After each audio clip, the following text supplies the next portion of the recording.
Good evening, ladies and gentlemen. My name is Joseph Rivera. I'm the Chief Technology Officer for the City of Trenton. I'd like to welcome you to tonight's American Rescue Plan webinar. Tonight, we will have a 25-minute presentation along with a 45-minute Q&A. I'd like to address some ground rules first. If you can please stay muted during the presentation. Please feel free to type questions in the chat for the Q&A. Questions should be limited to 3 minutes per person. Questions and or comments, 3 minutes per person. If you are using the dial-in feature, please dial *9 to raise your hand or to lower your hand, and *6 to unmute or mute yourself when called upon or finish your question. Most importantly, please, we ask that everyone be respectful. We would like to be respectful of each other's time. Please avoid profanity, avoid disturbances, and violations will result in removal and possibility of further issues. So please, thank you for joining and enjoy the presentation.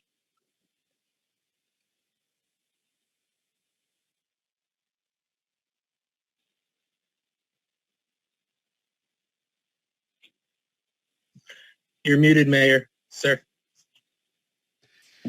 Technologies. Good evening, everyone. This is Mayor Reed Gussiora, and I'm pleased to see so many people have signed on, and thank you for joining us in this important discussion regarding the historic American Rescue Plan and the funding that's been allotted to the City of Trenton. In just a moment, Mike DiLoretto, our special counsel from Gibbons Law Firm, who specializes in government and regulatory affairs, will walk us through this American Rescue Plan, its eligible spending categories, and the interim guidance issued by the U.S. Department of Treasury. While that guidance, the interim final rule, was released on May 10th, some eligible expenditures were more clearly defined even earlier.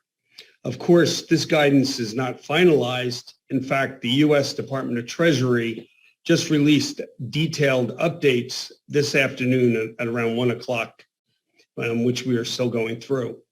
The two categories that are more fully developed earlier on, providing premium pay to essential workers and investing in water, sewer, and broadband infrastructure, came with critical dollar amounts and clear limits. The message from the federal government was clear. These are top priorities. That's why one of our first proposals you will see is a robust plan to take care of our city workers who continue to come to work and provide essential services throughout the pandemic, while another will put hundreds of dollars directly in the pockets of Trenton residents.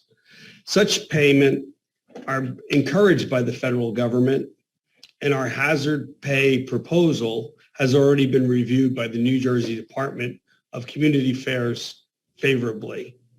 Mike will also go over the other three categories of eligible use: supporting public health expenditures, addressing negative economic impacts due to COVID-19 pandemic, and replacing lost public sector revenue. Tonight, we're also going to put online the proposed administration's plan for spending the $70+ million that the federal government will be giving us over the next year. This is just a starting point. It is a draft proposal. It's being presented to council, but most importantly, we want the public's input. We want you to look at the plan, see if we're covering all the bases, and encourage you to write us in, email or otherwise, about what we could do. What are your priorities? What are you interested in having our money spent on? So this is an important meeting, important webinar. We hope you do look at it as a draft. It's a work in progress. We really are encouraging you to participate in this and to let your voices be known, whether to the administration or to council, who will ultimately be weighing in on this important rescue plan.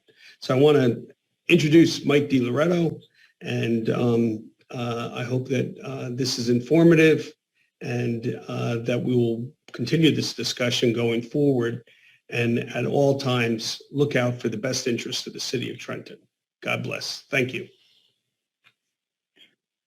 Thank you, Mayor, and good evening to everyone. I hope you can hear me okay. I'm going to go ahead and share my screen now in order to put up the presentation. My understanding is that this was shared as well with the public on the city's website. So this follows along. You can follow along with the presentation as I go through it. And please let me know if you have any issues in hearing me or viewing the presentation. I'll stop and make sure that we address those. The mayor addressed some of the timeline of events that have occurred, specifically referencing the Treasury guidance and the money that has been received from the city of Trenton. And specifically, as we talk about the timeline and the use of the funds have to be obligated by December 31st of 2024 and expended by December 31st of 2026. When we talk about eligible uses, it's important to recognize that the federal government has linked the eligible uses to how they would respond to the COVID-19 public health emergency. There are certain exceptions to this, such as lost revenue, certain revitalization programs, and water, wastewater, and broadband. But the response must be to COVID, and it must also be proportional to the impact. And these are the five main categories that the mayor had referred to: supporting public health expenditures, addressing negative economic impacts from COVID, replacing lost public sector revenue, providing premium pay to essential workers, and investing in water, sewer, and broadband infrastructure. So as it relates to the public health expenditures, there's several subcategories that are contained within this broader category. Mitigation containment is one of those categories, and as you can see, there's a variety of programs and items that money can be spent on, from vaccination to testing to ventilation improvements and other type of capital investments to meet operating needs during a pandemic. There's also the ability to spend funds on behavioral health for mental health treatment, substance misuse treatment. As many know, during the pandemic, there was a spike in mental health crises, and the federal government wants to encourage local government units, state government units, and counties to put money in this regard. Also, public health expenses, such as medical expenses for long-term COVID-19 treatment needs, and also funding for public health and healthcare are included in this category. The second group is addressing our negative economic impacts from COVID, and here's where there's a broad range of assistance that can be provided. The first being direct assistance to households, and this includes aid for food and housing, cash assistance, which are called economic assistance payments, utility assistance, other benefits to unemployed individuals, job training, and survivor benefits. There's also impacted industry support, which can go to businesses for COVID mitigation action, providing loans, grants, and in-kind assistance for lost revenue, and other areas where small businesses particularly have been hurt by the pandemic. Within this category of negative economic impacts, the federal government has a definition for low-income and socially vulnerable communities. And areas that qualify for this definition include areas designated by HUD as qualified census tracts, families within those census tracts, and other populations, households, and geographic areas that have been disproportionately impacted by the pandemic. Trenton qualifies under this category. And because of this qualification, the city has greater options in terms of where it can spend its funds, particularly in remediation of lead hazards, expanding early learning or after-school programs, child care assistance, community violence intervention programs, community health, affordable housing, programs for youth. These are areas where the city can spend these funds while other communities cannot. The third area is replacing lost public sector revenue. And this is money that is received in taxes and other charges from taxpayers and from other sources that the city or local government did not receive during the pandemic. And the federal government has provided the local government units with a revenue replacement formula to figure out what their lost revenue that would be eligible for reimbursement from the state and local fiscal recovery dollars would be. Once money is declared as replacement revenue, it can be used for what's called the provision of government services. And this is a broad brush, but it includes maintenance of and pay-go funding of infrastructure, cybersecurity, health services, environmental remediation, school and educational services, police, fire, and public safety. and also includes projects that are outside the scope of what the state and local fiscal recovery funds would normally provide. The mayor had mentioned premium pay, and this is the fourth category. And this is designed to compensate essential workers for essential work. And the federal government has provided us definitions of both of those terms. Essential workers, in particular for the city's needs, include emergency response, public health work, any work performed by an employee of a state, local, or tribal government, educational work, work required to operate a school facility, or elections work. The government has also defined what essential work is, and that is work that is not performed while teleworking, meaning you have to be in a physical office, and it involves regular in-person interactions with patients, public, co-workers, or regular handling of items that were handled by patients, the public, or co-workers. So in other words, this money is designed for individuals who are at the work site and were interacting with individuals. For the conditions on premium pay, this is one of those items where it can be retroactive to January 27th, 2020, and it is can be limited to no more than $13 per hour, and it is also limited in scope to essential workers of up to $25,000 in total sum. For individuals who are receiving above 150% of the annual average wage for the state or the county, there's a written justification that must be provided as part of the documentation. And the final category is water, sewer, and broadband. These are the only three non-COVID related programs to be included where these funds can be used. And so for water and wastewater, this is drinking water infrastructure, replacement of lead lines, the storage system, the distribution system. Same thing with wastewater infrastructure. It goes to the construction of public-owned treatment facilities. And these projects align with what's called the Drinking Water State Revolving Fund and the Clean Water State Revolving Fund. And for broadband, investments can be made in areas that are defined as underserved or unserved, which means they lack a consistent wireline connection. And for these projects, the project should deliver 100 megabyte per second speed, both on upload and download. There are some ineligible uses, specifically pensions, tax cuts, money going into surplus, funding of debt or payment of debt, and certain judgments. These are ineligible uses that money cannot be used for. One exclusion to the ineligible uses is that if money is going to be replenishing general revenues, those general revenues can be used for state and local fiscal recovery dollars, and then the state and local fiscal recovery dollars can then be used for other sources. So it essentially doesn't, it does not prohibit, what I should say is it does not prohibit what's called the fungibility of dollars. And this is an important exclusion to the ineligible use rule, which does allow some greater flexibility.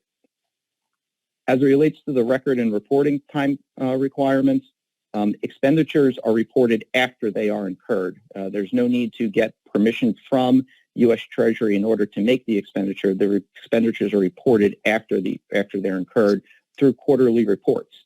The first report from the city is going to be due on August 31st, 2021. This is going to be reporting what money's been spent, and from that point forward, there will be quarterly reports made. There's a provision that would require an annual recovery plan, but this is not applicable to the city. This applies only to populations of above 250,000 persons. Finally, with record keeping, we would note that the financial records and supporting documentation must be retained for 5 years. And if any money is provided to nonprofits or other non-governmental entities which are permitted under the Act, it is the government's responsibility to keep detailed records. Violations may be recouped by Treasury, so it's important to always make sure that we get this right. And I would hope that everyone took away from this that this is just a resource to determine what the priorities are based upon what is eligible and ineligible. As the mayor said, interim final rules, the public comments are going to be open for a period of time until July 16th or thereabouts. And each specific appropriation that the city makes will need to be reviewed on an individual basis to ensure compliance with the program rules. So with that, I'll stop sharing my screen and I'll turn it back over to the mayor and to the administration for continued comments. Thank you very much. Yes, I can. Okay, great.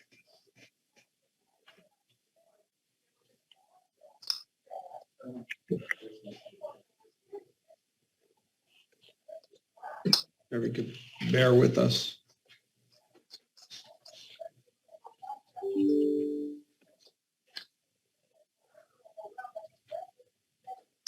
There were three broad categories while Joe is getting that up. Building youth and neighborhood resilience. One of the categories is youth violence reduction. And we proposed $32 million that would be beneficial for Trenton youth. We're also spending $21 million on transforming aging infrastructure.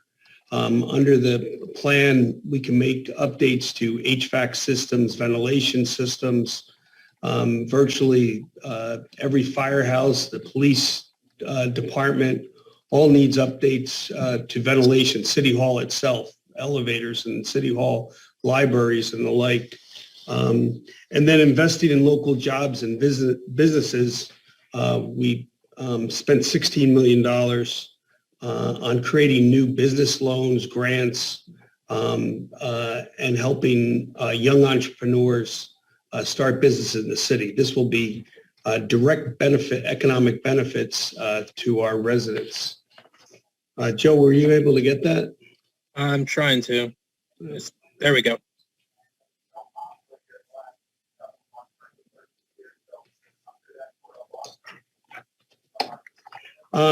As you can see oh yeah, okay, thanks. Do I have control of that or just you? You can. How do I do that? How do I go back up? I guess I can't. Can you go back to that last page? As I said, the three categories: building youth and neighborhood resilience, transforming aging infrastructure, and investing in local jobs and businesses. If you could scroll down. We proposed spending $15 million in direct payments to Trenton households. There's about 28,000 Trenton households, renters and homeowners alike. We propose to make a payment of $500 per Trenton household. This will help defray costs for back rent, but also for homeowners, help defray property taxes. So this is a rebate that every household in the city will receive, and we have about 28,000 households. The hazard pay to Trenton employees. City Hall was open during the pandemic. City workers still had to show up. There were a few hundred City Hall workers that actually came down with COVID and were exposed, and that's was the amount that we were paying to city workers, most of which are also Trenton residents. We wanted to take it to the streets, neighborhood counseling, $500,000, that we will send out mentors and facilitators to intervene with at-risk youth in high crime areas of the city where there's a potential for gang or other criminal activity. We felt it was very important to invest in mental health counseling. Many victims of gun violence, their families, need counseling services, and the city was not able to provide them. We envision having mental health counselors that will be able to visit victims' families, but also to, in general, help persons to cope with the pandemic, loss of jobs, loss of housing, and the like. We have a tennis court facility both in Cadwallader Park and Villa Park. We're seeking improvements. We're also obligated to maintain those courts, which we have not been able to invest in here before. So we're putting $50,000 into the tennis court improvements. The Roebling Wire Works, which is where Art All Night happened, and other community events such as Latino Heritage Festival. We also have the indoor skate park. We want to put in a HVAC system, We need to put in another exit in the building. If you have visited the Wireworks building, you'll see that many windows have been shot out. We want to, or broken, we want to replace those. We also want to put in an industrial kitchen, which would help the city rent out the facility to community groups, but also teach cooking classes and the like, so that we can make the Roebling Wire Works building meaningful for more community activities. We also want to do youth arts programming. We have many sports programs in the city, but kids that are not athletically inclined but are more into the arts or music, we want to spend money on music instruments and the like, and to expand programming. Youth sports programming. Many little leagues need support financially, uniforms, equipment, and the like. And we also want to have sport camps and the like, and they need funding. We go to the next page. The West Side Plaza, as many people know, on Hermitage Avenue, the city has been obligated to, by a court decision, pay rent at $42,000 a year until the year 2029. It's also a defunct shopping plaza. Virtually, there's only a couple of stores that are in existence. The pharmacy, the bank is closed, the pharmacy is closed, there is a satellite library that was closed. We propose on the formerly food market to have a permanent vaccine site and a women's health center. So we would renovate that. We're also obligated to renovate that building, whether we utilize it or not. We would renovate it and provide a vaccine site, because it's estimated that we're going to need to deal with COVID for the near future in the next few years. So we would be able to have health facilities there. But we also get that we need branch libraries, and there's been a proposal by Trenton Waterworks to do a children's science library. It would be one of the unique public libraries in the country that would be able to house Trenton Waterworks artifacts, but also have computers for students to do after-school activities. But the focus of the library would be on science. And this way we hope that many of our young persons would be interested in the sciences, but decide to go on. I see Algernon has just posted something, but Algernon's a chemist, and I'm sure he would like to see the next generation more chemists and engineers. And by creating a science library, we'd be able to facilitate and foster more young persons interested in the sciences. Many of our pools, or 4 of our pools, are not ADA compliant, and we need lifts in the pools so that handicapped persons would be able to utilize our world-class pools. The one at Hetzel Pool does have a lift, but we need to add these to Martin Luther King Pool, the Father Rocco Pool, Roberto Clemente Pool, and the Cooper Pool to make them ADA compliant. Broadband services. Many of our seniors, we have 4 great senior centers and recreational centers. We want to add terminals, TVs, digital equipment, and the like. And so we're going to invest $1 million into that. Bruce, can you hear me? We also want to create a Fight the Blight program where we'd be able to engage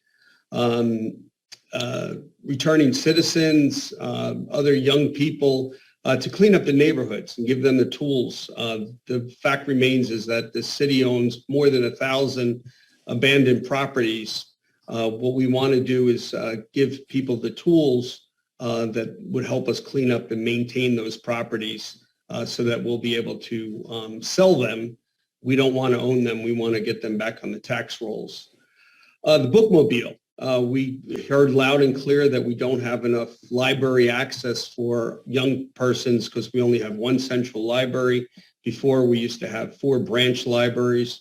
We want to purchase a bookmobile, and that way we'd be able to travel around the city, set up shop, and in effect be the branch libraries until we can open the science library. The East Trenton Collaborative is now working on a library, but the bookmobile will help us bring the books to the people. There's also non-sports activities are burgeoning artists. And what we'd like to do is, with the Trenton Waterworks, create a mural around the building on Route 29. And we have great artists in the city, such as Leon Rainbow, that could teach kids how to painting skills, but at the same time, create an iconic image of the city. With paint supplies and teaching, we can help kids can actually repaint an image, an ugly building, and make it come to life. We want to work with Passage Theater. They would also like to teach kids theater production skills and create a Trenton-centric story and help kids learn directions and playwriting skills. We have many talented artists that come out of the city of Trenton, and this would be able to foster, again, youth activities. Next page, please. Same thing with photography and video grants. We'd like for kids who want to take up photography or videography to be able to tell the story of the city and be able to archive that and teach them skills for the arts. The Trenton Central Library does have an outside, but we want to give them outdoor furniture so that they could have accessible library services outside. We also put aside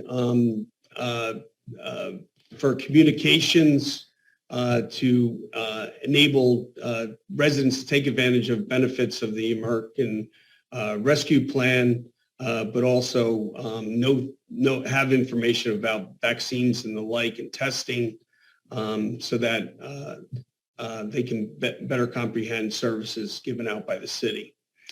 To transform an aging infrastructure, the Trenton Public Works, we need to upgrade our workers' facilities. They need HVAC systems and ventilation improvements to our buildings. We have 4 public works buildings. None of them have ventilation or HVAC systems, so we want to invest in them. City Hall, the elevators are outdated and they don't have proper ventilation, and we want to do upgrades to City Hall to so that, especially since it's a very public building, we need it accessible, but safely deal with the pandemic. We need to retrofitting public vehicles. Our sanitation trucks are not COVID protection to install plexiglass dividers and the like. So we need to retrograde some of these sanitation trucks so that our sanitation workers can safely continue to conduct business. Trenton Municipal Courts is also an aging facility for anyone who's gotten a parking or a speeding ticket. They need ventilation improvements, seating improvements, lighting improvements, and the like. So we want to invest in our Trenton Municipal Court. Next page. Free Trenton Public Library needs an HVAC system and ventilation improvements. Anyone who's been to that beautiful historic building knows that it has some challenges. And so that, Carl, we hear you, that's coming. We want to make improvements to the Free Trenton Public Library. Likewise, the Trenton Police Station needs ventilation and HVAC replacements.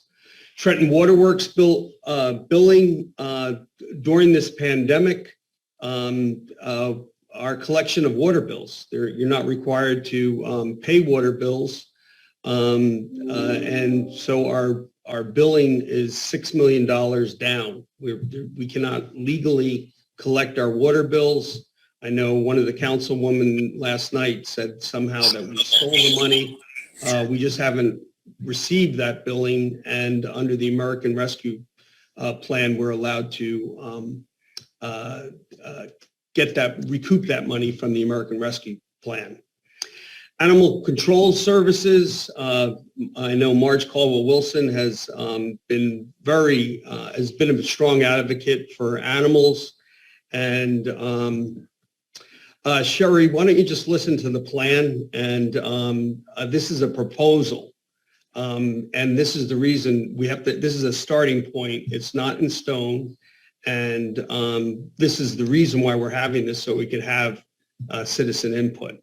But the animal shelter is now overflowing with animals. Many residents have actually turned in their animals because they've lost their jobs. We've always wanted to expand our animal shelter, and but what we also wanted to do was partner with the county college and offer veterinary tech services, and so basic vet care. And this would be an ideal way of vet techs to learn their trade, but also get college credits, and also have an opportunity for returning citizens to experience animal shelter work.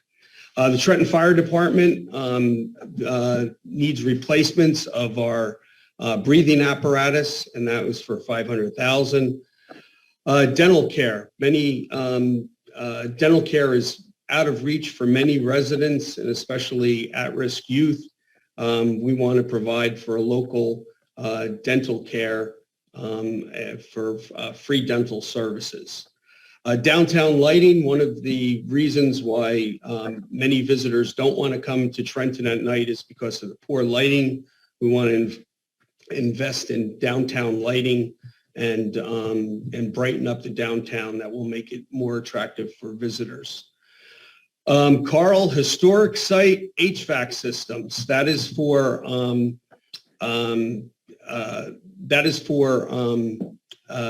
many of our historic sites, the Trent House, the Ellerslie, and the like, need upgrades and ventilation for our historic visitors. I hope Algernon is appreciative of that. I know we're going to be working on Locust Hill Cemetery together and the visitor center there, but we have a big appreciation for our historical centers, Carver Center, and the like. Next page.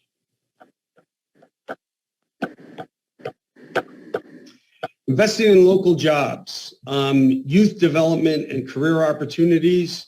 We want to design and implement a citywide youth engagement program to provide youth ages 14 to 18 with job readiness, structured employment, training, and career exploration opportunities. In essence, we want to provide internships available for youth during the summer and beyond, so they'll have job readiness. Trenton Central High School, as we know, has a number of academies, STEM, health, and the like, visual performance, but internships are limited, and what we'd like to do is offer paid internships, matching students with the industry out there so that our high school students will indeed have productive work experience.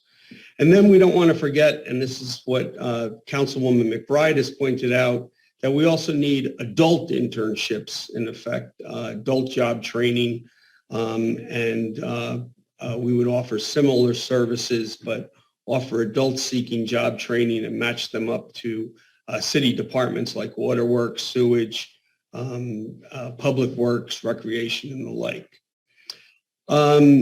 We have a estimated loss of parking revenue. State offices have been closed. We put in brand new parking meters, and unfortunately they haven't been utilized. We will need to recoup the loss of lost parking revenue. We have offered loans this last year, about $2 million in loans under the urban enterprise zones. We want to convert the loans to grants so that this is a gift to our small businesses to keep them open. We're also want to create new loan and grant program to additional small businesses. So we want to put another additional $2 million into small business loan and grants. We also want to create a venture capital fund that would support new entrepreneurial businesses. Councilwoman McBride and I visited a capital venture fund in Baltimore a couple of years ago. And what they essentially would do is pitch to the capital fund a business idea, and the venture capital fund would help incubate that business idea to fruition. Next page, or is that it? So that is the plan. And I know people may have better ideas, but this is the opportunity to give input and to make changes. Ultimately, council is going to decide whether some programs should be expanded, some should be contracted. But this is a proposal. This is a starting point. This is a discussion. Otherwise, we would have put up a blank page and started there. So we decided to do a draft proposal. It's a work in progress. And we hope that with greater public input as well as council input, we'll have a great working document that will be a plan that helps move the city forward. With that, I just would urge everybody to sign on to talktrenton.org, talktrenton.org. That's where the plan is posted. And we encourage you to keep in touch with us and provide input. But by all means, please help us make a good plan even better. With that, we'll open it to questions. Ladies and gentlemen, this is going to be the Q&A part of the presentation. I encourage everyone to, again, I'm going to go over the ground rules. Please continue to stay muted until you're called upon. Please keep your full, avoid profanity, and avoid disturbances. And violations will result in removal. And let's keep it civil. Thank you. The first hand that we have raised is we have Lily Nizevich. Thank you. That's close enough. Thank you so much. Thanks for the presentations to everyone, to the mayor. It's a very exciting opportunity. It seems like a lot of work has gone into it so far, thinking through where the needs are most based on what the criteria are. But I didn't hear, and I came in like 3 minutes late, but is anyone prepared to talk about the process? Do the details, the items in our plan need to be approved by a federal agency, or is it the requirement just that we submit the plan and the expenditures after the decision's been made? Well, provided that the city adheres to the federal guideline, and that's why we have oversight not only by council but by internally. We have lawyers such as Mike DiLoretto to give us guidance on the regulations. We're also consult frequently with the Department of Community Affairs. They were the ones who approved our initial spending plan for hazard pay. But there is a lot of oversight. And if money is incorrectly spent, then it's subject to forfeiture, or that we'd have to pay back the federal government for that overspending. It wouldn't affect the rest of the plan. It would just affect that item that we're spending. So again, that's why we're opening it up to the public. We're taking comments. We're checking, and we're trying to do things right. But we also feel that this is a good opportunity to jumpstart Trenton again not only move this pandemic behind us, but to move the city forward. So we don't have to necessarily submit the plan to the federal government, but there are federal agencies that are readily, that we can consult with. We certainly consult with Division of Community Affairs. So we feel pretty confident that at least the proposed plan that we've put forward tonight would pass muster. But if there's any doubt, there are available agencies that we can consult with. So thank you so much, Mayor. I just put in my vote for parks and the public parks, the trees. That's quality of life issues for the neighborhoods throughout the city. We have great parks, but it takes a lot, as you know, to maintain them. Thank you. Yeah, nearby in Cadwallader Park, we would love to dredge the pond where people fondly remember the paddle boats. We even got an estimate that it's about $2 million. So we're going to have to try to get DEP grants to do that. But in any event, yes, we do want to get money back into the parks and make sure that we keep them up in shape. All right, thank you, Ms. Nazevich. Our next question is from Algernon Ward, but before that, I would like everyone to know who's in the chat, who's asking questions, that we will get to your questions as well. So, Mr. Ward, go ahead. Thank you. I'm excited by the prospects of what this funds could do for the city, but I like to think of it in long-term term issues to see if we can get the most lasting effect from spending this money. And the one thing we've learned in this latest pandemic is how under-equipped our health department is. Because when it came to universal testing, we were simply not equipped to do so. And I'm concerned about the next pandemic that comes along, that we still be in the same position if we don't improve our health infrastructure. And I think I don't have to spend any time telling them this is lives that would be lost because we're not prepared to deal with what's coming down the road. My fear is the next one won't be a natural one. It'll be a man-made one. And it's going to be a lot worse. And if we're not ready to do testing and tracing, we will have subjected our people to a nightmare. So that's number one on the list, that we have to make sure that this pandemic money is spent on long-term pandemic preparation. Number two, a much lighter issue. The North Trenton Little League has an opportunity to have a field house. We have city property on Bond Street that could be associated with the Martin Luther King Park. There's been a long-standing need for a Little League field house there.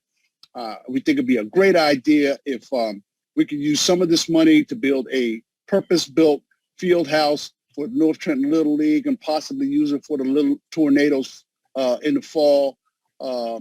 Please take an opportunity to explore that possibility and build a North Trenton Little League field house on Bond Street. Trenton Net. A lot of towns are coming up with their own subsidized broadband internet service. The commercial broadband companies hate it because you could provide broadband internet to people for a very low amount of money, $5 to $10 a month. Our students could be ahead, our business could be ahead, and we can use our senior centers and public buildings as nodes, and we can actually provide a very valuable service to the people, residents, and the businesses in Trenton. And finally, with this amount of money, something that's going to be lasting would be to make deposit in the Trenton Community Credit Union that we are forming right now, whose focus is on residents and businesses in the city of Trenton. We would simply put money in this institution that would be made available to the people who live and work in the city of Trenton in the form of loans and support and banking services at low cost.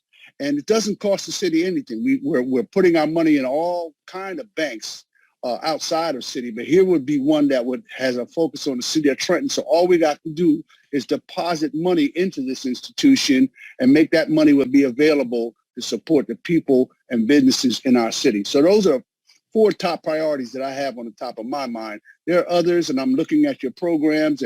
Many of them have good ideas. We can discuss a lot of other things, but those are the four that interest me the most. And thank you for your patience. Thanks so much, Algernon. Those are excellent suggestions. The broadband may be coming down the pike separately from the federal government, but that's a point well taken.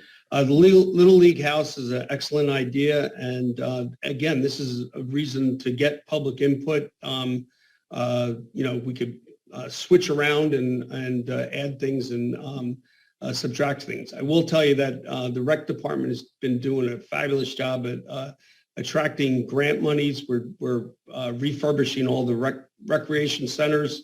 The next thing we want to tackle is the Northward batting cage. I think that's a horrendous building. I know you're very familiar with it, but we need to make it a little more bright and airy.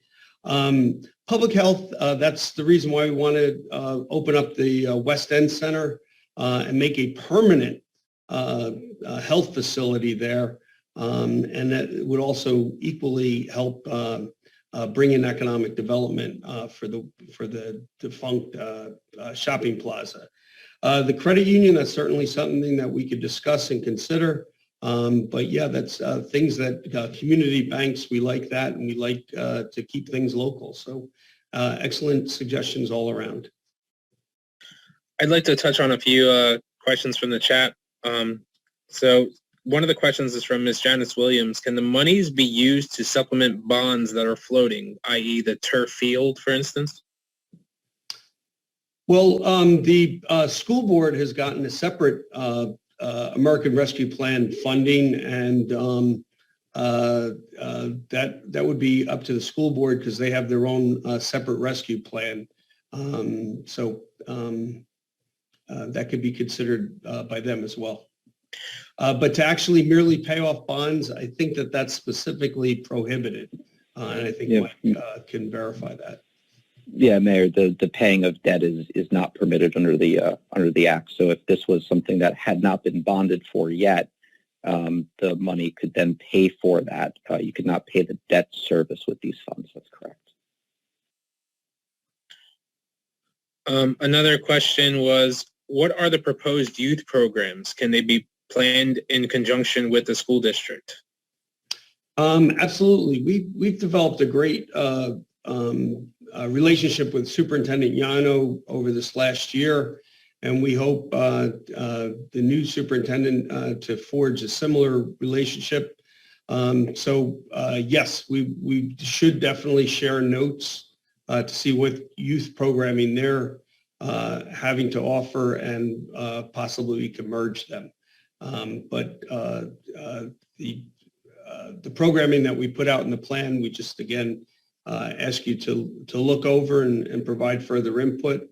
But that's an excellent idea to merge that with the school system so that we aren't overlapping any programming. Mr. Damian Malave asked about city roads. City roads, unfortunately, road construction is not covered by the American Rescue Plan. We do have increased funding from the state, and you're going to start to see a lot of paving machines out there the next few months. So stay tuned, but I get it. We've had about 8 years of decline in road care. And we're working on that. I know Stuyvesant Avenue is going to start soon from the border of Ewing all the way to Prospect Street. All right, I'm going to ask the phone number 609-743. If with those starting numbers, you're next to ask your question. Please unmute yourself.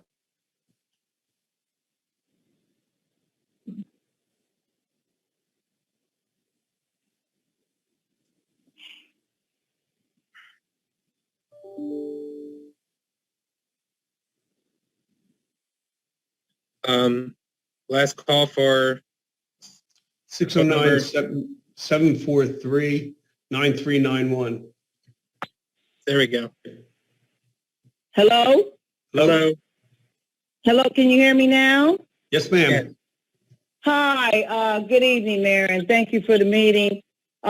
Just like, and I'll be brief, just like to ask the question of how much funding will be allotted for our, or a percentage, or we need to have a big percentage of it allotted for the roads. You just covered that.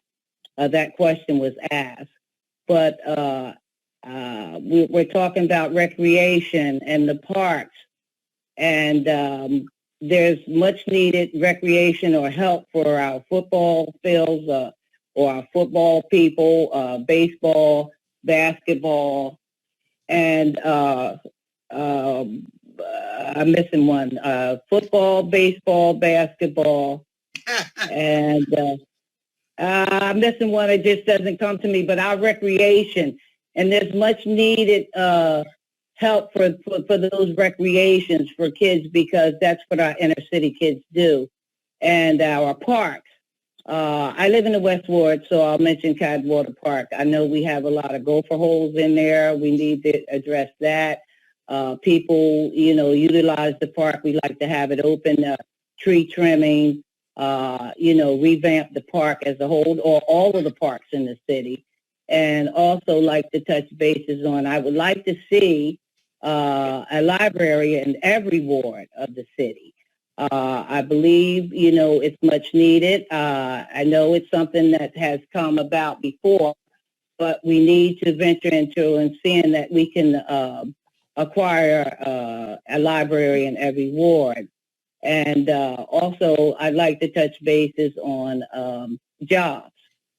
We'd like to see job creations here, more jobs created in the city. People, of course, we know if people can go to work, that puts less busyness on the street. So there's a lot of things that we can do. Tree trimming, of course, we have the biggest ward here in the West Ward, and there's a lot of trees that are in need of trimming. Like to see that get done. And as I said, we talked about the paving, housing and economics, jobs, libraries. And what is the short-term plan of bringing the city, Trenton, out from under the MOU? Those are my questions. Well, thank you very much. Recreation does play a big part in our American Rescue Plan, and total spending in youth is almost over $30 million. So we do indeed want to spend on creating jobs, but also maintaining viable recreational programming. So that's part of it. And again, I'd urge you to see for yourself. It is the goal for us to reopen libraries. That's why we want to do the Science Library in the West Ward and the West End Shopping Plaza. We're working with the East Trenton Collaborative to open up the East Trenton Collaborative Historic Library. We have to work on a South branch, and we have the great Tanetta Howard on here, I see, and she's been operating out of the Briggs Library. We'd like to partner with the nonprofit and get the East Ward Library back up and running for real programming. But in each of those instances, we're trying to partner with nonprofits so that we can help defray costs and have the nonprofits actually run the facilities. And I think that was it. Jobs are very important. And that's why we have internships for youth, internships for school children, and internships for adults. And these are all paid internships to get them into vocational work. All right. Our next question, thank you, Mayor, is, We didn't talk about the MOU, though. Okay. Well, the MOU is separately, but this was one of the reasons why we did the conversion from the calendar year to the from the fiscal year to the calendar year, we're estimated to gain $30 million more in this next 18-month budget. And we hope to get to be sound fiscal footing so that we can demonstrate to the state that we could be released from the MOU. But as we are now, the state still wants to exercise oversight. They feel that we need to all play together in the sandbox. And I think that's really important to demonstrate to the state that we can all work together and all solve our fiscal woes. But we hope with the conversion from the fiscal year to the calendar year that we'll be able to right the ship, so to speak. Thank you, Mayor, for that. Just one more. Lead line replacement. Yes. Will money be put towards that? Yeah, right now President Biden is working on a separate bill on lead remediation. It was suggested that we lay off that in the American Rescue Plan and wait to see what the state and the feds do for lead remediation programs. But we're well on our way to remove service spikes. I know everybody sees a lot of bumps in the road. That's every time you run over one of those, that's because a lead service line has been replaced in the city. All right, thank you. Our next question is from TMA Center. Hello, everyone. My name is Chester Jones. I'm the founder of the Trenton Makes Athletic Center, a nonprofit organization advocating that the city invest in competitive youth sports programs and senior fitness programs. Most contact sports have been halted due to the COVID-19 pandemic, as well as the momentum of the advancement of youth sports in the city of Trenton, which would help reduce community violence among our younger population drastically. Our organization has a proposal to build an indoor sports facility in the city of Trenton and are eager to share it with the American Rescue Plan Funding Committee, City Hall, as well as City Council. My question is, what is the plan or procedure for organizations such as ours to apply for the allocated funding as depicted in this webinar, and how can we share proposals and presentations in regards to the venture capital fund? Thank you for that question, Chester. I was thrilled to visit your senior outing where you had exercises and bingo at the same time, and your commitment to the youth. What I'd suggest is you set up a meeting at City Hall, because I would love to sit down with you to see your proposal. But by all means, not only can you make that proposal to the mayor's office, and I'd be more than happy to sit down with you, but you could pick and choose your council people and certainly bring it to their attention as well. I think you play an integral role in the city and in getting youth engaged. And that's why we made many of these categories generic so that we could partner with nonprofits such as yours to provide greater recreational program. I think you're one of the most advocates for youth engagement as a way to prevent youth violence. So I commend you on your efforts and look forward to seeing your plan. And I would also encourage you to share that with council. Mr. Rivera, this is Councilwoman McBride. I would like to ask the mayor a question. Go right ahead, Ms. McBride. Okay. So, Mayor,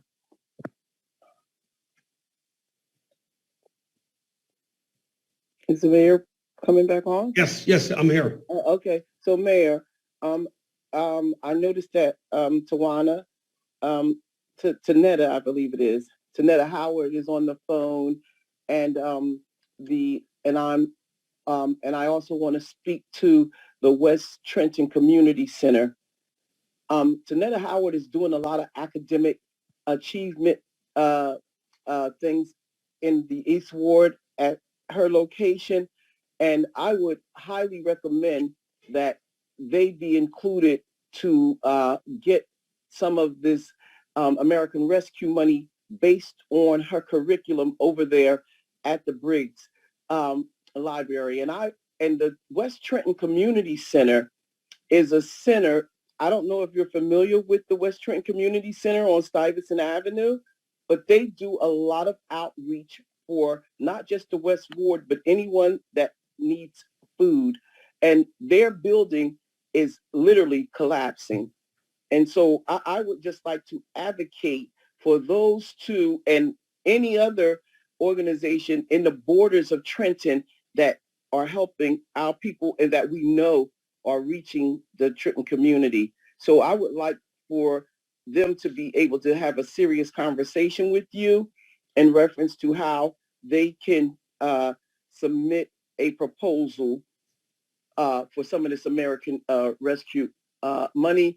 And Councilwoman Caldwell Wilson spoke to you in detail about the Little League.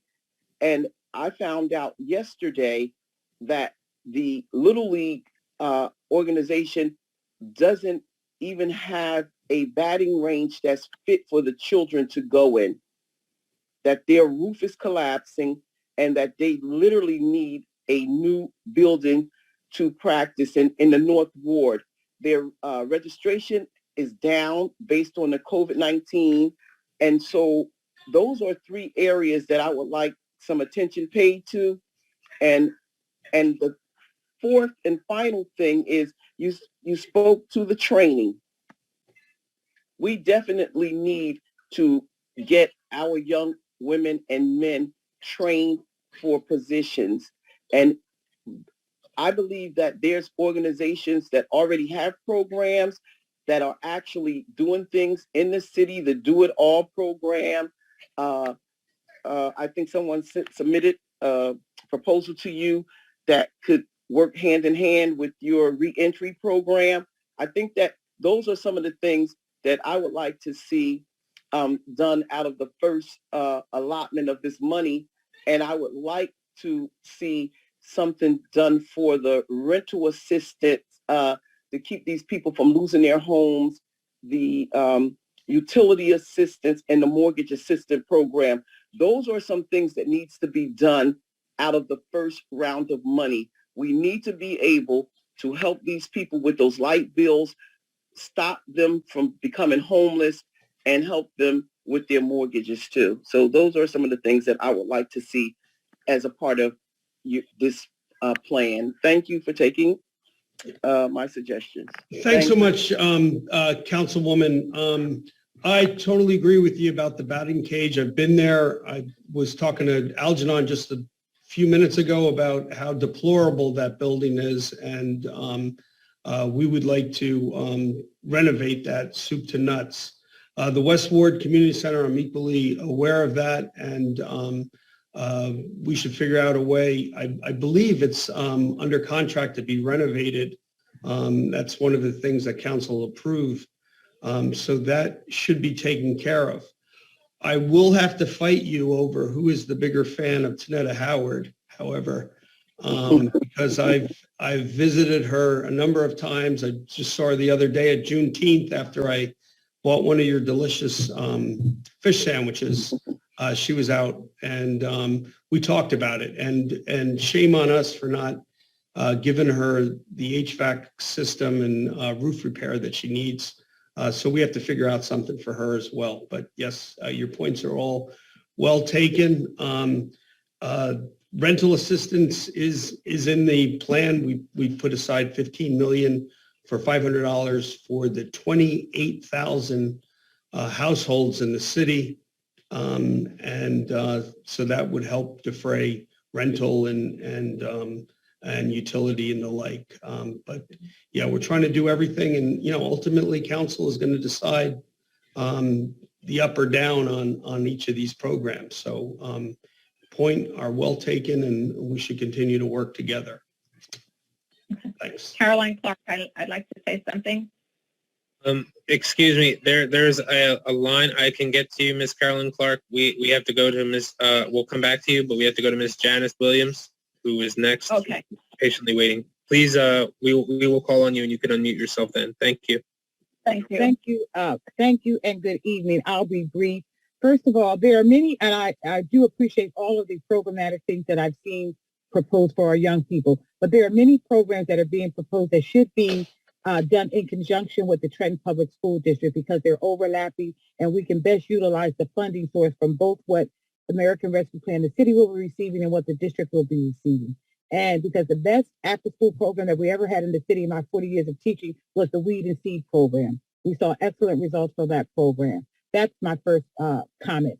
Secondly, will the proposal be a working document? So as the city goes in and makes changes to the grant, we can go online and see those changes that are being made because we know that it's going to be a living document that you're going to go in and constantly be upgrading and making changes to programmatic things that you're proposing to implement. And can we have the website for that once you submit it so we can go in as taxpayers and see the various changes that are being made periodically? My third question is I have some questions about the hazard pay for those who suffer from COVID-19. We know that many people in the city of Trenton suffered loss during the COVID-19, and we have families that are still experiencing loss and sickness due to COVID-19.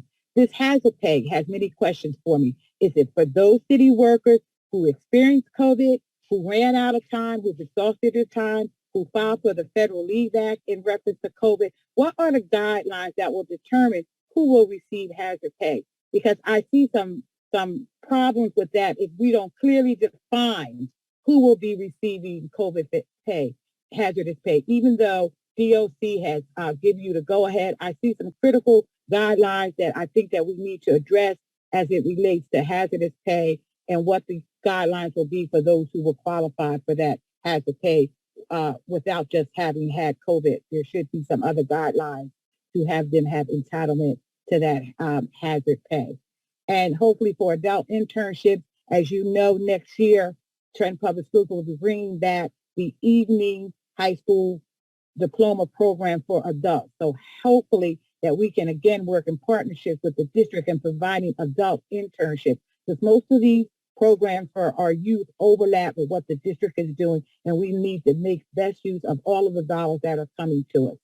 And just as a public service announcement, on tomorrow from 1 to 3, the Trenton Education Association will be hosting a meet and greet with new incoming Superintendent James Earl. Our office headquarters are located at 1450 Chambers Street in Trenton. Thank you for your time and attention and taking my call. And I do have other questions in the chat.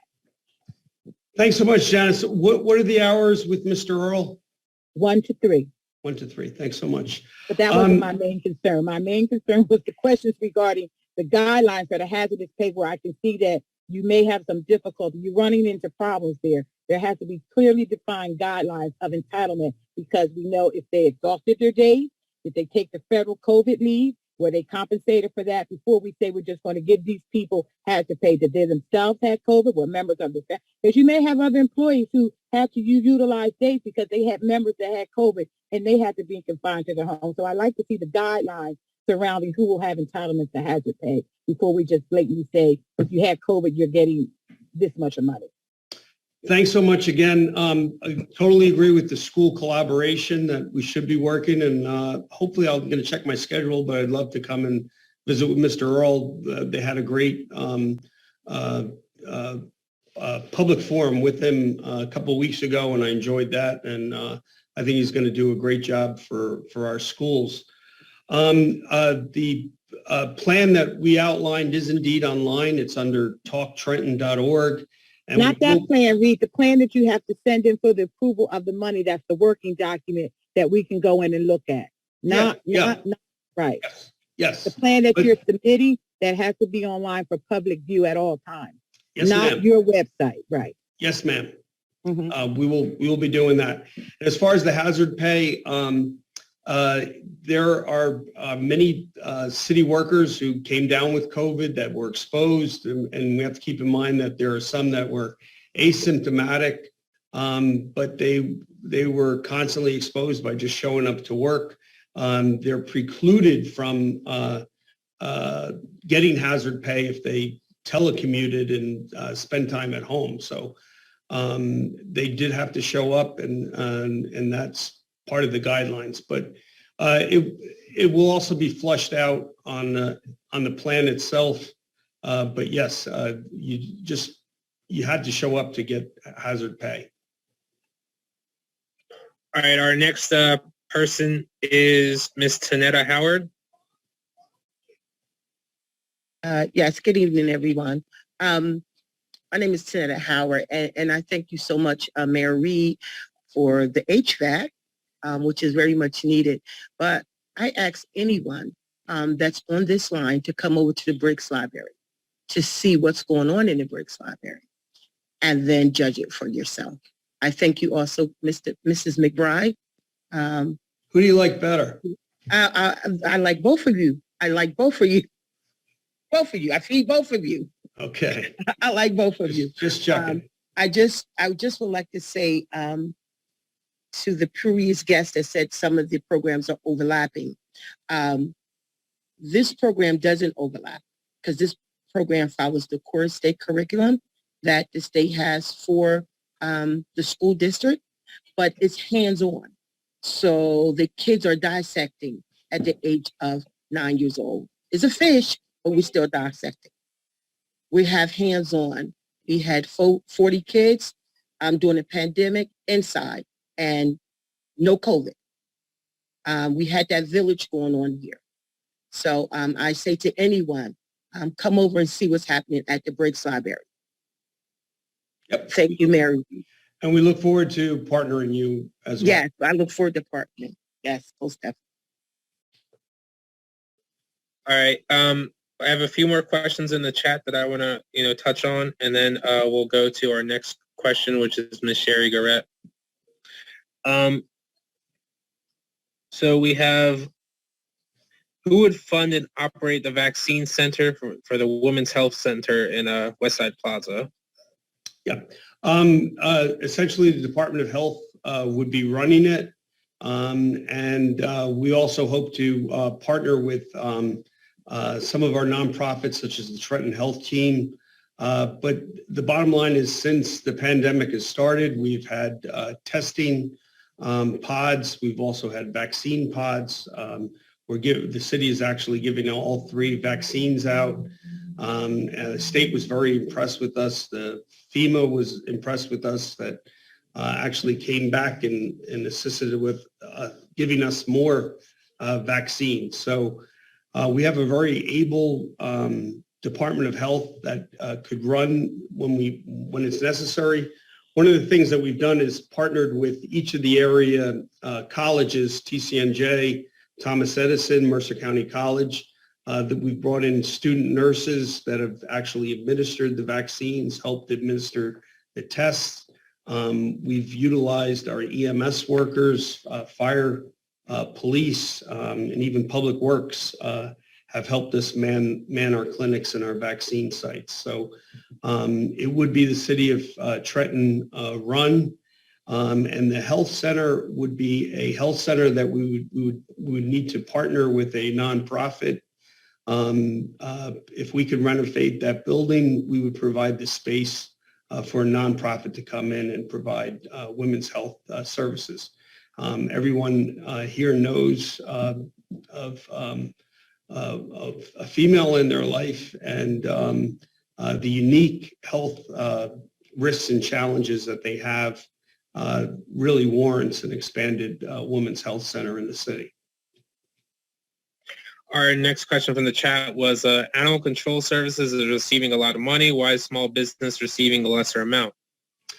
Well, we need to build a shelter. Our shelter is out of date. Please come by. It's not readily accessible. Cages are on top of cages, and yet they still try to do the job of bringing in animals. Our goal is to keep our no-kill shelter, but offer vet tech services. So this also will be a training ground for us to partner with Mercer County College and offer college credits on vet vet tech curriculum. But we need to build a new shelter. The one that we currently house is woefully inadequate. And the other thing is that for businesses, we do have other programs with CDBG money that comes in. Also, our urban enterprise zone monies come in that we turn over into loans and grants for small businesses. But our small business community is very important to us. And I think that it's a good starting point of direct aid to our small businesses. We have a question from the chat from Ms. Vaughn. What is the timeline and prioritization of each project, and service? Well, we're still in the planning stage, and this is the unveiling the blueprint of the American Rescue Plan. We're waiting for public input.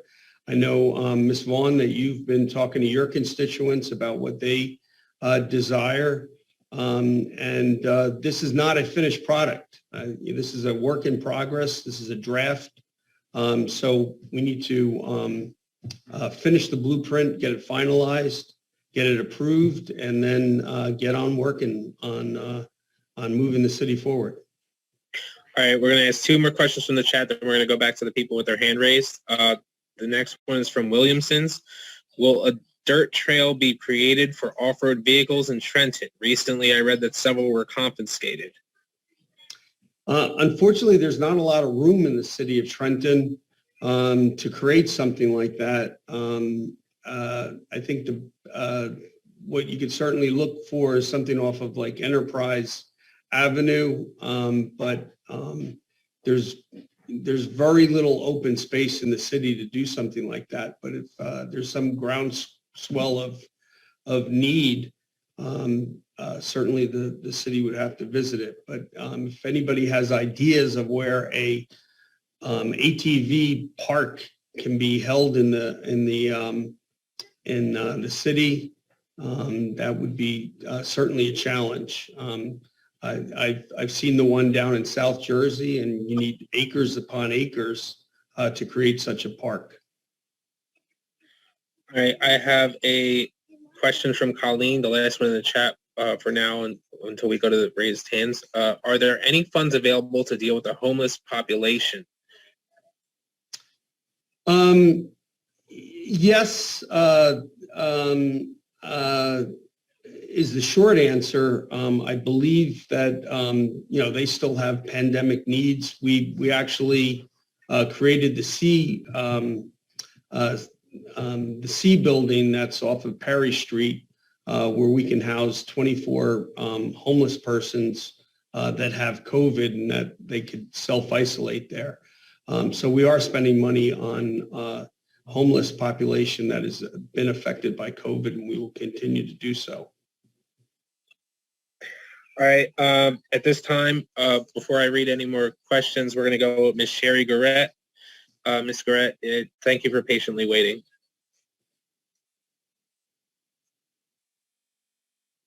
Ms. Garrett, you need to unmute yourself. You're next. Yes, thank you. Yes, I would like to get a copy of this draft of this comprehensive plan that you put together. My question with the various categories that you list in this plan were the areas that you decided to, the amount of money that you decided to spend in those areas, were they confirmed about this, what this is the amount of money you need for the various areas? Because I find that if we're really trying to deal with recovery in the city of Trenton, $500, I don't need the $500. And I think a number of people in Trenton may not even need the $500, but $500 doesn't even cover the cost. You're talking about persons who their rent is probably for one bedroom paying $1,200. That's not including the cost if their water and sewage is included, and as well as electric. So I don't really see how $500 is really going to help stimulate or revitalize the city. And a few of your other areas, it just seems like some of the numbers are very inflated, and that the monies could be used in other areas to recover and helps re-stimulate. Trenton's economy was not doing well prior to the pandemic, and I just see that we need some repairs. We need investment in our recreation. That's perfect, because we do need that. But a lot of the areas that you have listed does not promote. To me, it's like business as usual. We really need monies in areas. We have a poor housing market. I mean, a training program, a VOTEC training program for people to either enhance their carpentry skill or building skills, because we have a lot of city-owned properties. I think the concept of putting a mental health program, if people access it, I mean, that's great. I think some of the things you have in there are great, but a lot of it, to me, it just sounds like you just plot money in areas to make it appear that it's going to benefit the recovery of Trenton. I'm not saying it won't, but it doesn't. To me, it just sounds like money it's there, but it's not. I don't see. I don't hear, and I don't get the vision the long-term vision, not even the short-term vision that a lot of the areas, the categories that you listed, especially with a large dollar amount, that's going to benefit the city, as far as people being able to have confidence, enjoy living in the city, spending money in the city, because it seems like people, after you spend this American recovery money, people are still going to be in the same position they're in now, cash strapped. So, and we're going to have a larger homeless population. So I think we need to rethink it. I would like to get a copy from whatever website, not your personal website. I like to submit something, rearrange some of these numbers, add some areas. I'm not saying you will agree, but I like 30 seconds, Mr. Perspective on how this money can be spent. And the last question I would like, well, this is not the last question, but my second question is that who is managing this money? Who's going to, what entities, or is the city going to oversee this, the allocations of these monies for the different categories? Who is going to manage the record keeping and make sure these funds are spent according to the guidelines and requirements? Thank you. Thank you, Sherry. Absolutely, the city will be overseeing it, and we're actually hiring somebody to specifically to overlook the some $73 million that will be spent. So, but at the end of the day, we have to do it appropriately or pay it back. So it behooves us to spend it appropriately. I think that $500 is low too, but there are 28,000 households in the city, and that will cost us $15 million to send them 500. So if you wanted to double that, that would be $30 million. If you wanted to triple it, it would be $45 million. So again, it's just a priority. And again, council will be setting that priority. If they want to put it all back in rebates, they could do that, but they have to keep in mind that there's 28,000 households, and we got to be fair to everybody. But I think that $500 will go a ways on helping somebody pay their property tax bill, even if it's a quarter, or that will help them pay their rent or defray their utility expenses. But we feel that this fulfills one of the number one priorities of the American Recovery Plan, is to get money in the streets, so to speak. Again, I don't have all the answers, but this was a starting point, which you could download off of talktrenton.org. You could rearrange the numbers yourself, send in a better suggestion. But again, this is a starting point, a work in progress, and a way of starting a suggestions and getting public input such as what you've just given. Our next question comes from the phone number that starts with 577, 609, 577.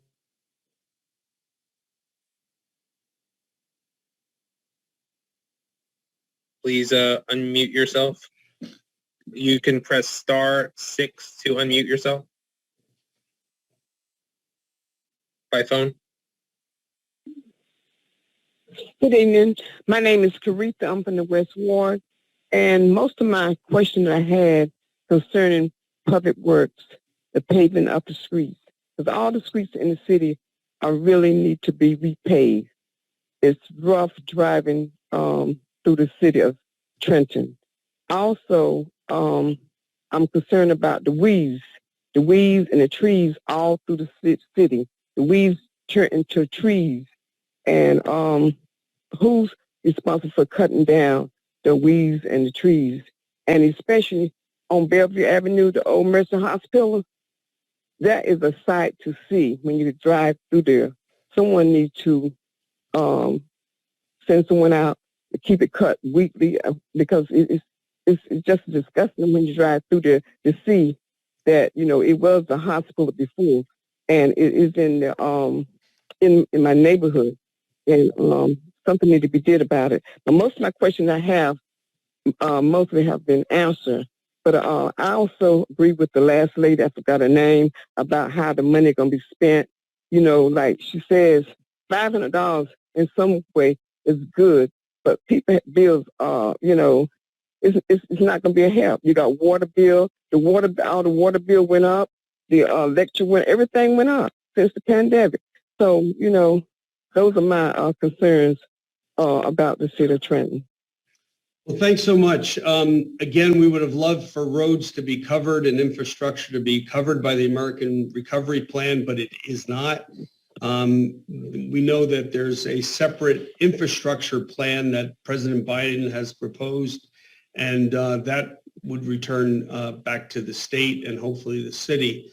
We continue to apply for grants, and we will be paving roads. One of the first roads that we're going to be doing is Stuyvesant from the Ewing entrance all the way to Prospect. But I agree with you that our roads are well torn and well used. And it's a lack of resources to do all of them at once. And we have to keep on applying for state and federal grants to do so. Mercer Hospital is in private ownership. I'm not happy with it because the owner has done little to make it into rehab it or to transition it to a useful property. But we continue to stay on the property owner to try to have them maintain it. That's what he should do. Yes, absolutely. yes. I have no argument there. Excuse me, but he's not maintaining it. Every once in a while, he might have someone. I ride by there every day, and it's disgusting. And if it was me, I would be fine. If it was me, I would be fine. Yep, I totally agree. And the trees are done by the Shade Tree Commission, which is out of the Recreation Department. We try to take care of the trees as soon as we come, but it's also overwhelming because of disease. You don't have that many workers. You don't have that many people. Yeah, I know. We need more workers. So we do the job as best we can, but please bring any specific tree needs to our attention and we'll try to address it as best as possible.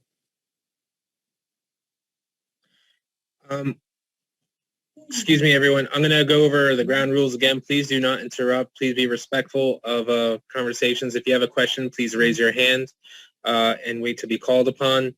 Again, please be respectful of everyone's time. Thank you. Our next question is going to come from Mr. Carl Flesch.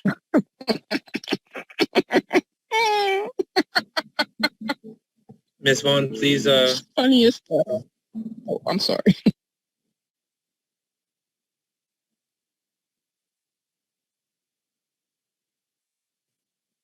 Mr. Carl Flesh, you can unmute yourself and go right ahead. Can you hear me from the phone? Yeah. Yeah. So I'm on the board of the Trenton City Museum, and we're in the beautiful museum at the Ellerslie Mansion, which is owned by the city. And it's an historic structure that we walked around today when we were investigating our air conditioner problem, which the mayor did say we're going to get a new HVAC, which is very good. However, our concern is the upkeep of the building on the outside. It's falling apart. Shutters have fallen off the building. The window sills are rotting. They have to be replaced. It needs to be repainted. But it's a city building. It's not our building. We're only the tenant. Does this qualify for any of these monies to be restored? It desperately needs restoration. The restoration itself is not covered by the American Recovery Plan, but what is ventilation improvements and HVAC improvements so that visitors can come here. So in the very least, a new HVAC system in our historic buildings is covered by the American Rescue Plan. But we should come out there and look to see what we can do to make sure that we have any structural defects taken care of. So we'll be in contact. Thank you.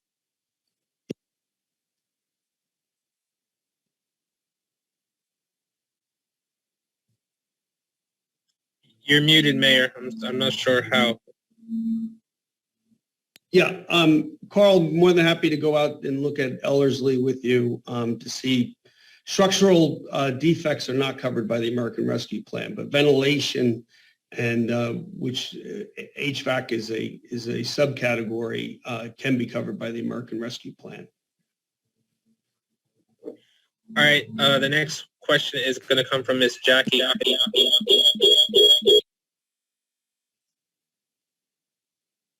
Hi, can you hear me? Yes. Hi, good evening, Mayor Reed, or should I say Mayor Gassiora? Mayor Reed is good enough. I actually missed the very beginning of the meeting, so I will go back. I understand that it's being recorded, so I will go back and review what I missed. But I was mainly speaking on behalf of small businesses in Trenton. I own the Conservatory Mansion, and it has been closed since March of 2020. There has been no activity. The outside of the building, the roofing, the garage area are all in need of repairs. But also I would like to reopen. I have a number of customers, residents, all kinds of folks asking when the Conservatory Mansion will be reopened. And right now the plan is to open on the outside, but there needs to be some, there's a 35-page list from the CDC for businesses to reopen. I would like to know in what capacity businesses will be assisted. I know that there are other programs which you mentioned. However, I'm not able to get through to anyone. I've made several calls about the CDBG grant. I was one of a number of businesses that was unsuccessful in getting PPP because they ran out of funds, and then there was so much fraud, right, that was in the news. So those of us who really need it did not have access to it. So I'm just trying to get an idea of particularly brick and mortar businesses, but small businesses in general, what in this plan will be able to benefit us so that we can reopen and provide services to residents of the city of Trenton again. Thanks so much. One of the more beautiful historic buildings is the Conservatory Mansion, and I'm thankful that you have the stewardship over it. Please give my office a call because I would love to come out and see what we can do. But essentially, we do have small business loans, and we're trying to convert them to grants. So why don't you give us a call, and I'll come out there and we'll look at the building. So I'll do Ellerslie, Chester Jones's program, and Jackie, I'll love to come out to the Conservatory Mansion. Okay, thank you very much. Thank you.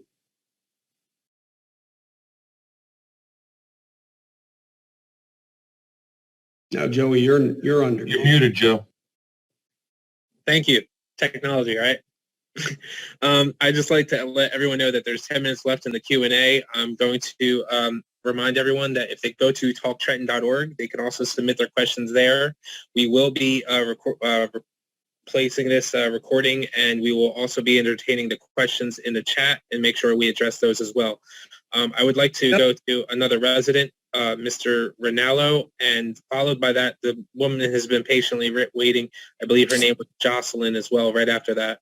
Okay. And then if we could take Marge and Joe's question. Thank you. Can you hear me? Yes.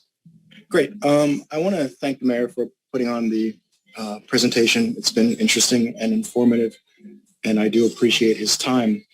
One of the things that I'd like to point out is I think the most important thing that we get off this is an extended and continual return on investment of the money.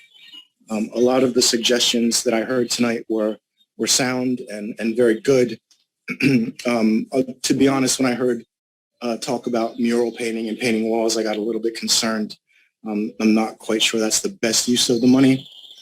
But specifically, I would like to ask about the advisory committee and if the mayor could or is able to let us know who exactly is on that. That's my comment and my question. And again, I thank you for your time. Well, it was made up of both public and private people, and I think you even posted the members of the advisory committee. So you may want to look at your own post.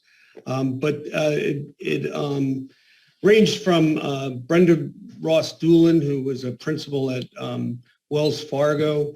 We had Councilwoman Marge Caldwell Wilson. We had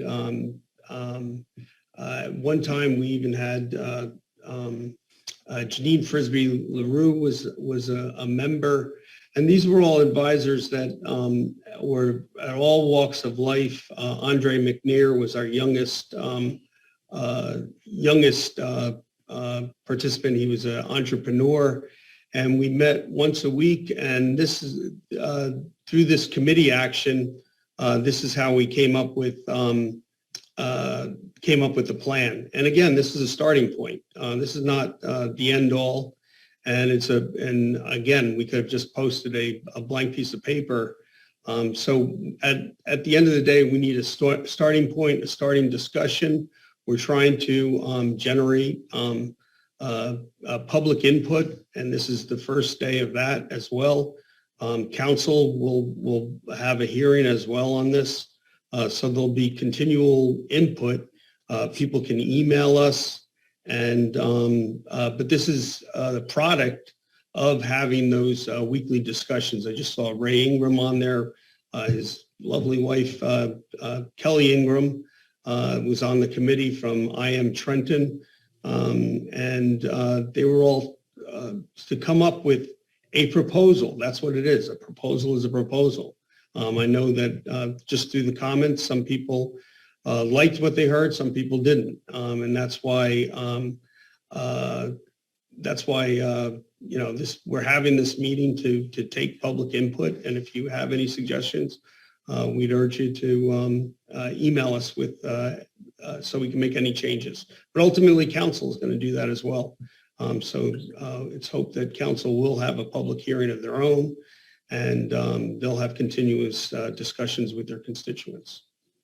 And thank you for the response. The reason that I questioned or asked about the members of the committee is I did hear Councilwoman Caldwell Wilson at one point recused herself or left the committee, and I believe Ms. LaRue did as well.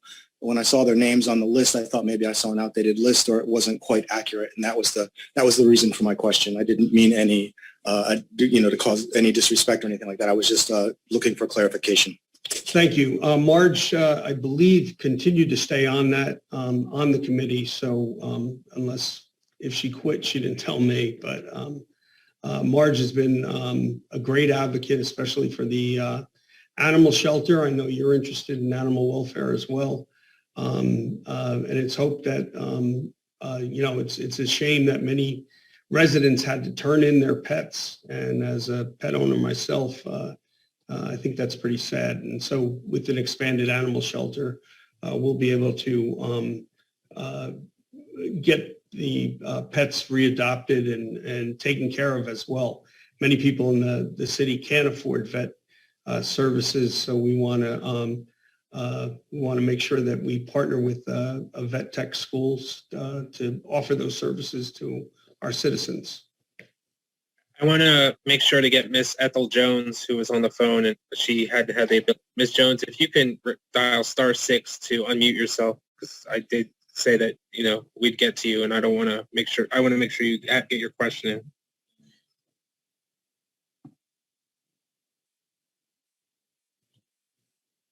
Miss Ethel Jones, if you can press *6 to unmute yourself, if you still have a question.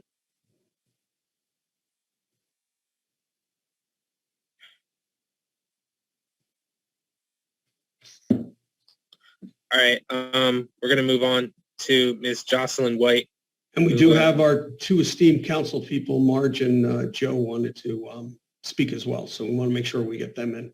All right, we'll do that as soon as just let the constituent.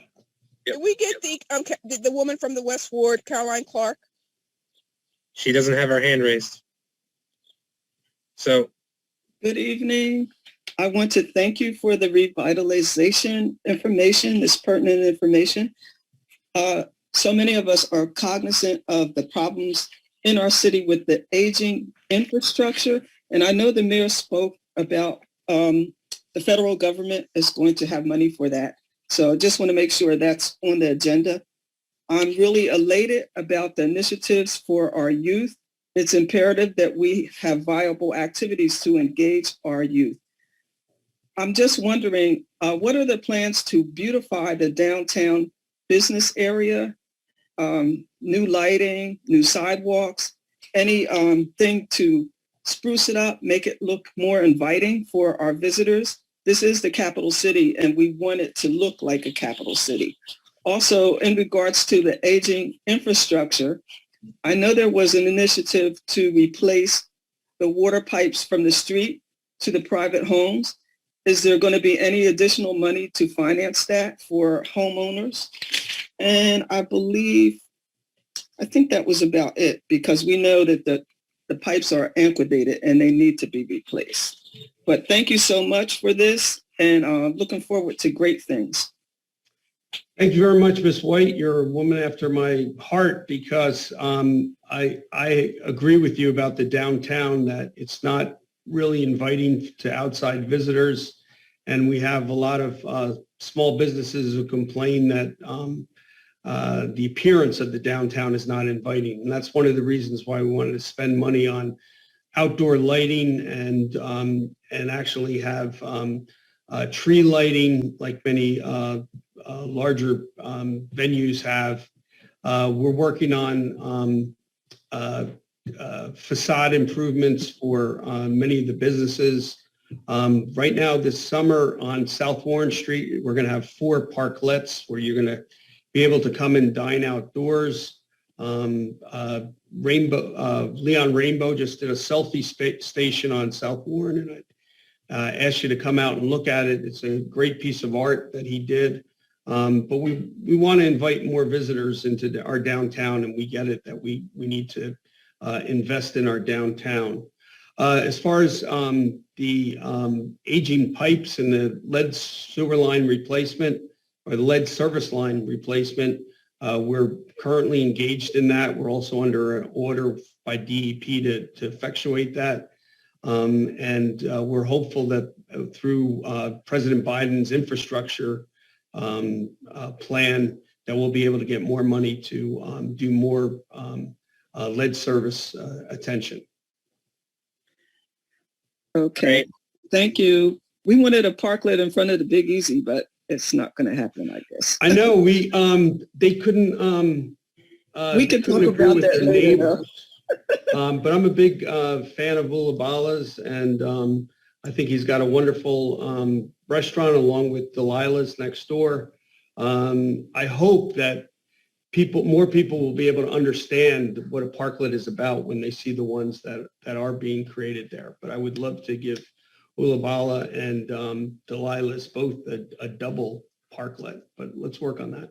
Right. And Leon Rainbow's spray painting is fabulous. It's great. Yeah. Did you get a chance to see the selfie station? Sure. It's across the street from the Big Easy. Oh, did you take your picture there? No, I did not. You have to stand on the rock to. Right. But also the sidewalks, I fell like 2 weeks ago, and the sidewalks have to be replaced. They really do. If you could let us know of any, besides all of them, what is the worst ones that need to be addressed? Because we do have sidewalk replacement monies available. In front of the Big Easy. Come on down. All right. I was there today, but I went to Delilah's, but I usually switch on off. Right. Well, he's closed though, right? Who? Delilah's. No, that was open today. Okay. I thought Jose took a little break. But thank you so much for everything. Thank you. Thank you, Ms. White. All right. We would like to address Ms. Caldwell Wilson, followed by Mr. Harrison, and after that we will entertain the last question from Mrs. Caroline. Yes, Mayor. Can you hear? Yes, I'm sorry. Can you hear Lord. me? Yes, I can. Okay. Thank you. First of all, I know this is for the residents, but I'm also a resident taxpayer, not just a councilwoman. So Absolutely. I wanted to ask you a couple of questions regarding the little leagues, like the North and the West Ward Little League. What would they be required to do to obtain funding? I mean, is there going to be a requirement for them? Yes, absolutely. And they should essentially send us a plan. We have to justify the expenses. So we get it that North Ward Little League almost made it to the Nationals and that they do great things. They need a better batting cage. So I'd like to work on that with you to get that renovated. Aljon had a great idea for a clubhouse that should be constructed. But essentially the Little Leagues would have to send us a bill, send us a plan, and with the monies that are allocated, we hope to fund them and expand their programming. Okay. We understand that team sports, it really shapes young person's lives, and that's important, and I agree with you. Yeah, and I know all the sports activities are very important, but I know the bond that the Little League has with the families and the kids, and I think it's just real, and they're struggling right now. Absolutely. Wanted to kind of put out to the public that, as far as the shelter is concerned, that shelter is so small. It's not even so much for the animals, but our workers can't even social distance in that shelter. They don't have cubicles because there's not enough room. So we need to expand that shelter or build a new one to facilitate all the animals that are being turned in and all the stray animals that are being caught. And also to give the workers more room. We actually need more staffing there. Because we have so many stray animals and so many feral cats in the city of Trenton, which is a health hazard, and it's also a danger to children. So, we have to look at the big picture as far as the animal shelter is concerned. And it's going to be a grand opportunity for any young person who wants to get into the field of animals to be able to apprentice with a veterinarian to understand what's going on. We also may want to consider a fenced-in dog park so that all the residents have animals they can take their dogs and let them run so that they don't run loose on the streets. As far as the trees are concerned, Mayor, I'm sure you're aware that every tree in this city is overgrown, and a lot of them are intruding on properties, on sidewalks, and I know we don't have the staff to do that, but I have suggested before that we give out all these contracts and that we need to put an RFP out and get a company to come in at least to get these trees back to where they should be and to give some of these residents some relief from these trees overgrowing in their homes and damaging them.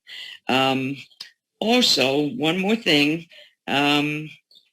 is there a criteria for the $500 that each resident will get? Do they have to apply for it? Yes, March. Thanks for all those comments, especially about the animal control. I don't think there's any bigger advocate for animal welfare than you are. I'm sure Mr. Rinaldo would probably argue with you, but I know you've been there as long as I can remember advocating for animal welfare. So that's to your credit. The trees, as you know, are by our Shade Tree Commission. It's not. We don't have a lot of staff. We try to address trees when we can. And when they're brought to our attention, I know there's a lot of tree disease out there that we're going to have to take down a heck of a lot of trees, especially in our parks.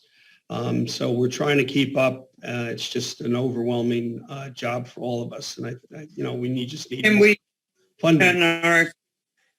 Can we put an RFP? Can we put out an RFP and have a company come in and assist us? Absolutely.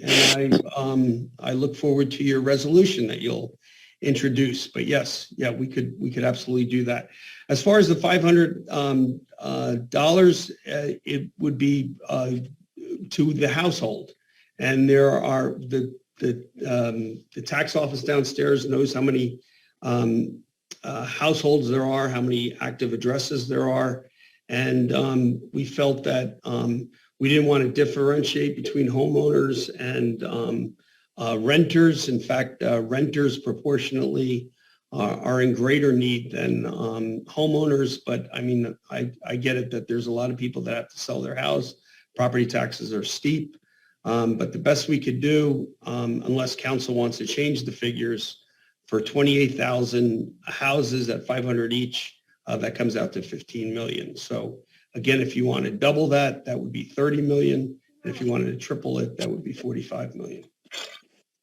Thank you, Mayor. Thank you, March, for your service. All right. Before Mr. Harrison goes, I would like to have Miss Caroline, she's a member of the public, ask, and then we'll finish up with Mr. Harrison. I'd also like to say that all the questions in the chat will be addressed, and we will make sure to have those answered as well. Okay. Good evening, Trentonians. My concern is that the rescue money is being used for things not directly caused by the pandemic, equally or more than for the issues directly caused by the pandemic. Some of the things that I heard mentioned tonight should be addressed under our economic development plan and should be outside of the pandemic funding. The mayor, you spoke about the water. You said that the city couldn't collect money for water bills, so delinquencies occurred and rescue monies will be applied to our bills.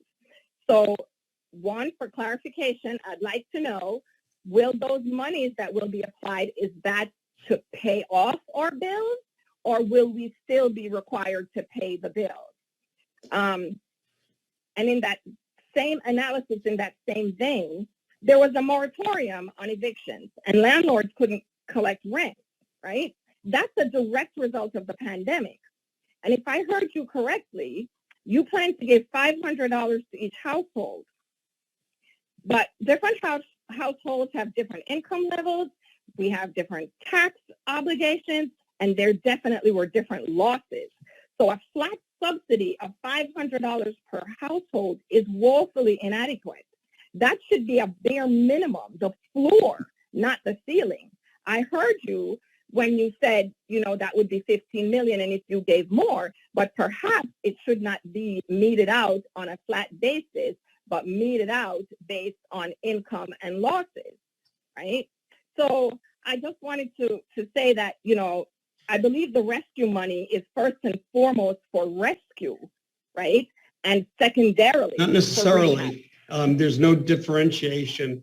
American Rescue Plan is to get money into the economy, and that is ancillary to the pandemic. So we're strictly following by the rules. If it's covered area for the American Recovery Plan, we provided for that area. But again, that's up to council. If council wants to double the amount of rebates, they can. It would just be $30 million if you wanted to give everybody $1,000.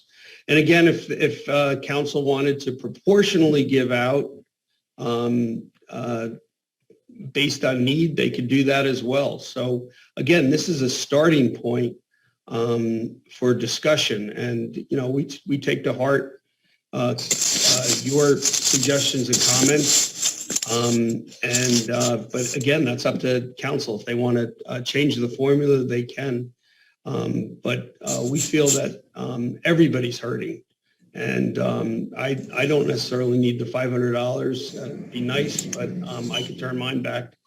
But everybody is hurting to some degree, whether they can afford to pay their taxes or their rent. So again, this is a starting point, and it could be changed by council up or down. Right. So, with respect to the $500 being given out and being applied to households, so is there anything being specifically applied to delinquent taxes, which is a direct result of the pandemic, in the same way that the delinquent water bills are a direct result of... Yeah, I'm glad you brought that up about delinquent water bills. We still intend to collect them. So essentially, the $6 million is a loan to the water company in order for them to, they're like any other household. In order for them to pay their bills, they take in water payments, and they're $6 million down. So initially, the American Recovery Fund will cover for them so that they could balance their budget, their books, and we still intend to collect those water bills because it's not fair for the people that did pay them. Then now we're just sending a message: don't pay your water bills. All right, thank you, Mayor. Mr. Harrison, you're next. Please unmute yourself. Good evening, everybody. First, I would like to say it's great to see the public's their input. That's greatly needed. I agree with my colleague. The animal shelter needs to grow. We should do an RFP regarding the trees. Downtown lighting improvement would be wonderful. Miss Howard with the Briggs Library does wonderful work. Roof repair, HVAC. Let's see, the Dance Bazingo with Chester Jones, the soccer, phenomenal. Fight the Blight. I think that's a wonderful program. I think that's going to be wonderful for helping clean up the community. But at the end of the day, it's the input of the community.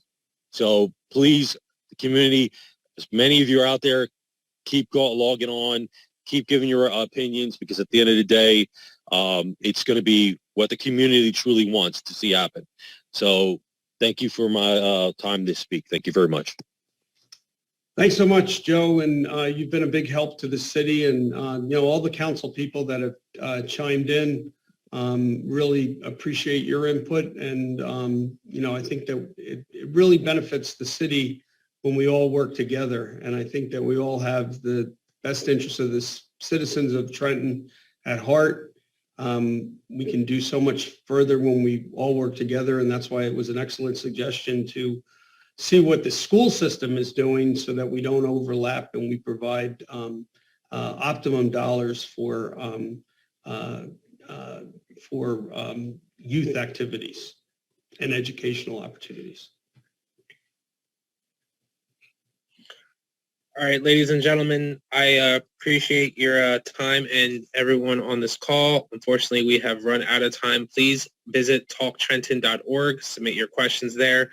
The questions in the chat will be answered, will be scrubbed and answered on Talk Trenton as well. Again, thank you all for your time. Again, talktrenton.org. You will also find the presentations by Mr. DiLoretto and by the Mayor of Trenton. Both will be on those websites where you can download them and have a copy for yourself as well. All your input is greatly appreciated. And again, thank you. Have a great evening and be well. Thanks again, everyone, and have a great evening. God bless. Thanks.